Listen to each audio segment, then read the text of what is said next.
Hello mga ka-viewers, good morning. Ayan, today is January 3 na. Diba? Noong January 2 ay medyo nagpahinga-pahinga pa din.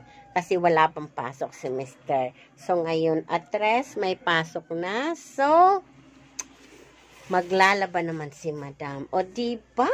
Alam nyo kasi mga ka-viewers, mula nung 26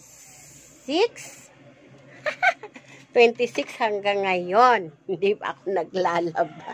Ayun, tumutok lang talaga sa, alam niyo na, yung parating na New Year. Tungkol naman sa bintahan, ay okay naman tayo sa all right. Pero, ayan nga, so naimba ka ng labahan si Madam. Ang dami ng labahan ni Madam, ayan.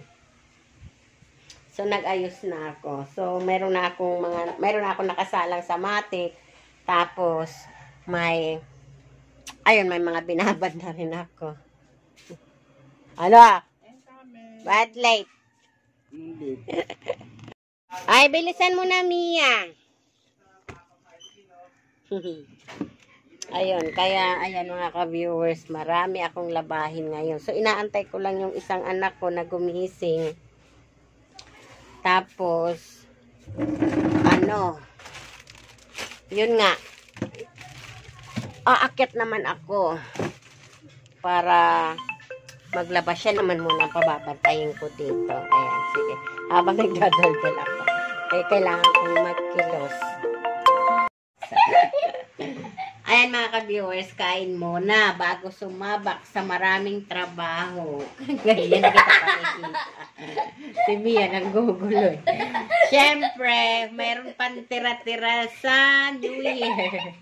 Siyempre, nilagay ko yung mga ka-viewers sa freezer. O, tapos, in-steam ko ulit. Kaya, ayan, pwede pa. Tapos, may yung parang espada. Pinadala ng aking balay. Ayan, balay, thank you. Ito, cellphone mo. Almusal ngayon ni Madam. Tapos, ayan, may rice. Depende kung gusto kong mag-rice. May kape. Ito rice. Pamagulo nga, anak. Ayan, kaya almusal muna tayo. Bago ang lahat. Bago ang isang katutang lalabahin. Labad din ngayon ni Madam. Siyempre, mga ka-viewers, may nakasalang na ako sa labahin. Nakasalang na ako sa matik. So, habang may nakasalang ako, dito muna ako sa kusina. Dahil pag natapos naman yun, ay isasampay ng isa kong anak na naka-work from home. So, magsasalang ulit ako pagtapos niya. Kaya, ayan, bantay tindahan. Habang si Mia yung tagatawag sa akin. Kaya, nandito ako sa mga hugasin. Diba mga ka-viewers, yan ang buhay tindera. Habang walang tao, maghugas ako ng plato. Tapos pag may tao, tatawagin ako ni Mia. O diba mga ka-viewers. Habang ang Mia namin ay nanonood lang at kumakain ng orange. Ang kalat naman, bibi. O, diba? Pero, pag may tao naman, tatawagin niya ako. Ayan! Yun ang kwenta ni Mia. Yan ang parte ng trabaho niya. Tagatawag sa akin. Ano nga kukunin ko? Wait lang mga ka-viewers. Upo muna ako saglit. Kasi, di ba naghuhugas nga ako ng plato? So, pagdating ko ng kusina, may kumakatok ulit. So, balik ako. Tapos, nung wala ng tao, pumunta ulit ako, may kumakatok ulit. Di balik na naman ako. Nakatatlong beses na paulit-ulit. Hahawak pa lang ako ng plato, meron na ulit. So, nakatatlo. Ganun at ganun. So, hiningal ako. Kaya sabi ko, wait lang. Bagong kain pa naman ako. Ay, bagong inom ng tubig, bagong inom ng maintenance. So, dalawa yung maintenance ko. Kaya marami akong ininom na tubig. Syempre, kasi una, iinom ng isa, tapos pangalawa. So, maraming tubig. Ayun. Kaya hiningal ako. Kasi katatapos ko lang uminom ng maintenance. Medyo marami-raming tubig na nainom ko. Ayan na nga. So, hiningal ako magbalik-balik. Wait lang ha. Upo muna ako. Mamaya pagka medyo naka ano-ano na ulit.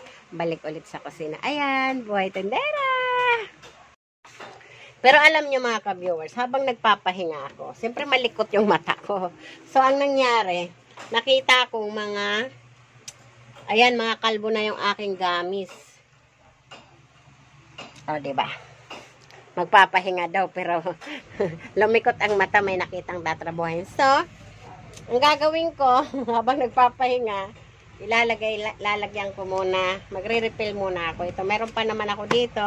So, mula nung hindi pa bumabalik si gamis. So, siyempre, katatapos lang ng New Year. Kaya, ayan, ito na lang yung stocks ko. Tapos, ayun, wala na akong stocks dito. Naubos ng New Year. Ngayon pa lang ako magre-repel. So, ayan. Dahil nga sa pahinga daw ko, no? Ayan nga, dahil sa pahinga daw ko, no? Napag-isip-isip kong mag-refill. O, diba? Sino nagsabing may pahinga? Walang pahinga. Cellphone lang ang pahinga at tulog.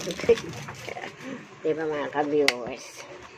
Kayo mga kasari, relate ba kayo? Ipapahinga na lang, i-refill pa. Sinong relate? Taas ang kamay. Taas nga ang kamay ng relate kay madam.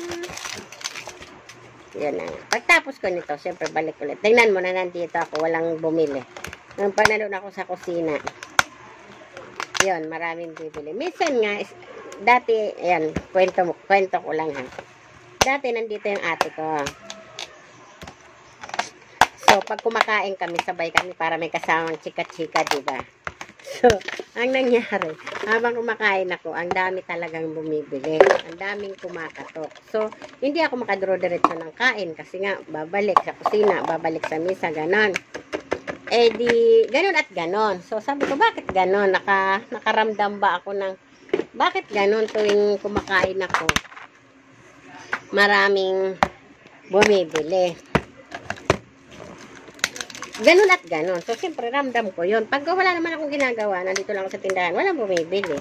Pagka kumakain ako, maraming bumibili. So, sabi ko sa ate ko, te, kakain na lang ako maghapon para maraming benta. O, diba? O, diba? Kaya siguro ako tumaba mga ka-viewers. Kasi, yan ang ano ko para maraming bumibili. Kain ako ng kain maghapon. So, kaya, ang nangyari, maraming benta, o diba? Kaya ayun, dahil nga sa kagustuhan kong makabenta ng marami, kain na lang ako ng kain kasi habang kumakain ako maraming kumakatok. Ayan, ang kinalabasan, taba. Wali ba ang joke mga ka-viewers? Pero totoo yun. Totoo yun mga ka-viewers. Good morning. Totoo yun na ganun talaga pag kumakain ako. Ayan, meron na masisingit-singit. Ayan na nga. Bantay ka na ulit kaya babalik na ulit ako sa kusina. Bye. Good. Ayan nga mga ka-viewers.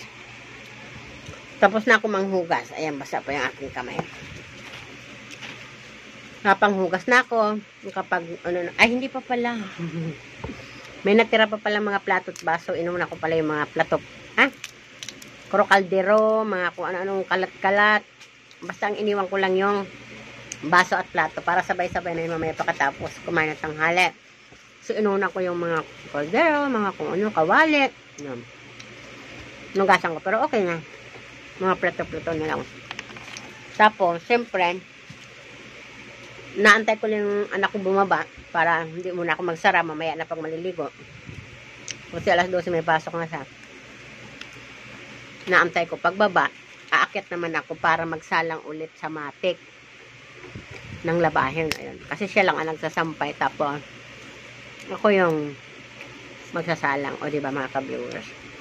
Nakapaglaban na ako, nakapagbantay na ako ng tindahan, nakapaghugas pa ako ng mga kung ano-ano. Diba? Tapos ngayon, kumakain ako ng mani.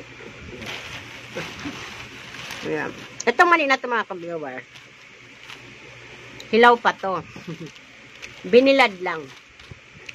Yun, umuya-uya lang naman ako pa ilan-ilan pang paalis pagod lang. Kasi baka masama din to kasi syempre hilaw pa nga.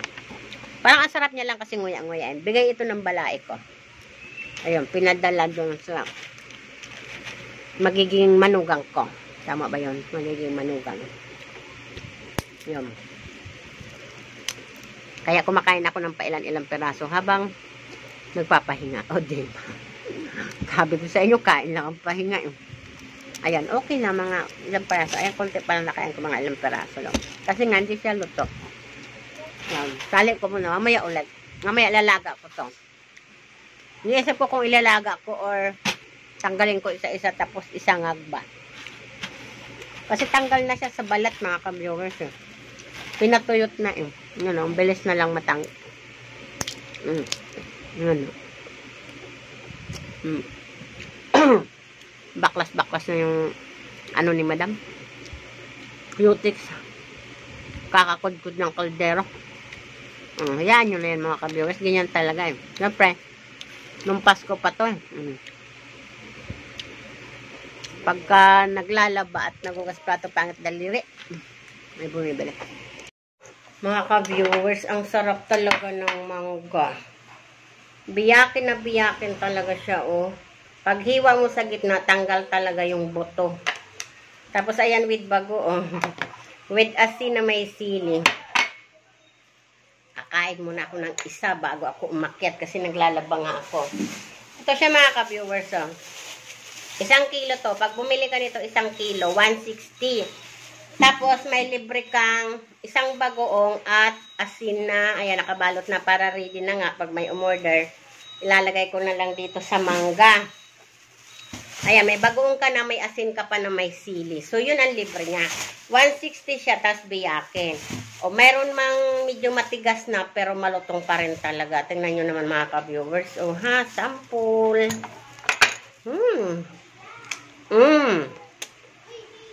Malutong. Ayan ang free nyo. 160 mga ka-viewers. Kaya order na.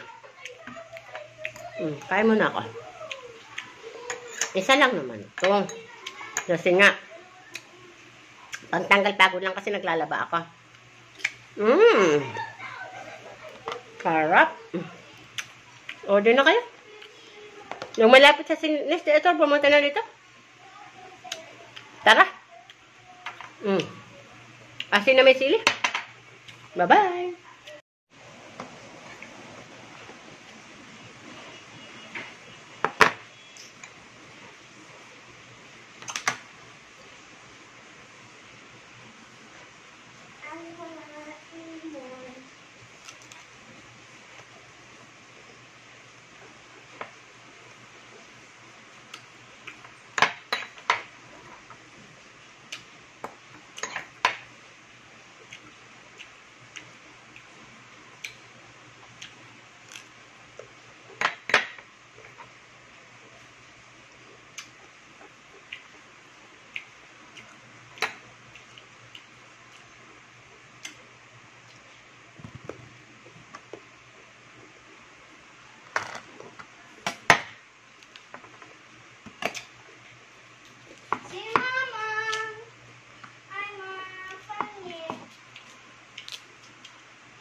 Ay. Yeah. Kita mo nag-video ka? May buto pa pala. Kinain.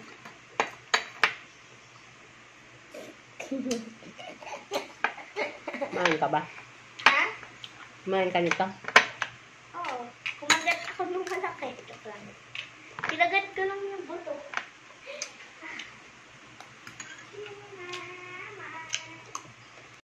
Ayan nga mga ka-viewers, tamang bilang na tayo ng mga barya. Ayan. Kasi, kanina habang nagbebenta ako, ang dami nang nakahalo dun sa tagpiso. Nahaluan na kasi nga, pagka may bumibili, hindi na nagagawang i-segregate. Pagka hindi sabay-sabay, ano lang, pag sabay-sabay na, ginaganon ko na lang, tapos diretso kahit may mga halong 5, kaya nahahaluan talaga. So, kanina, nagsusukli ako ng tagpiso. Nahirapan na ako magsukli. Ayun, binuhos ko na dito. Sabi ko, bilangin ko na nga at plastic ko na. Pero meron na akong nilagay doon para panukli.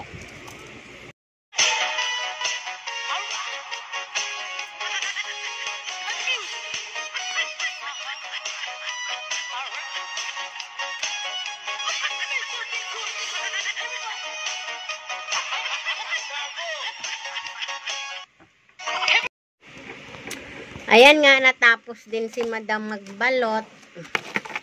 Ganito nga pala ako magbalot ng mga barya, mga ka-viewers. Para 1, 2, 3, 300. Madaling tandaan at madaling ibayad. Para kahit sino ang bantay dito sa tindahan. Tapos may mga deliver ako. Tapos pag sinabi kong, bayaran nyo ng barya.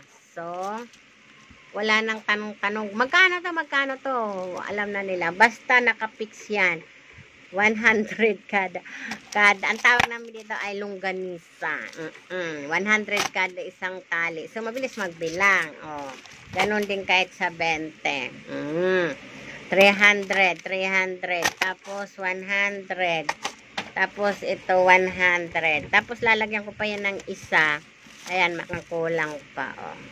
Magastos nga lang sa plastic ng yelo. Pero, at least, madali. Ayan.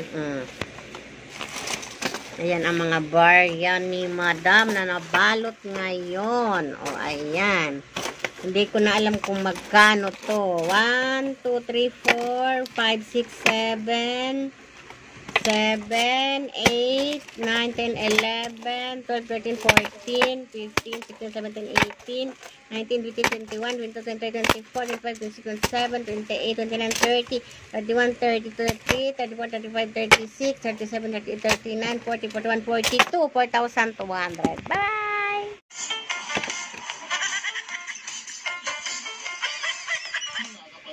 Okay.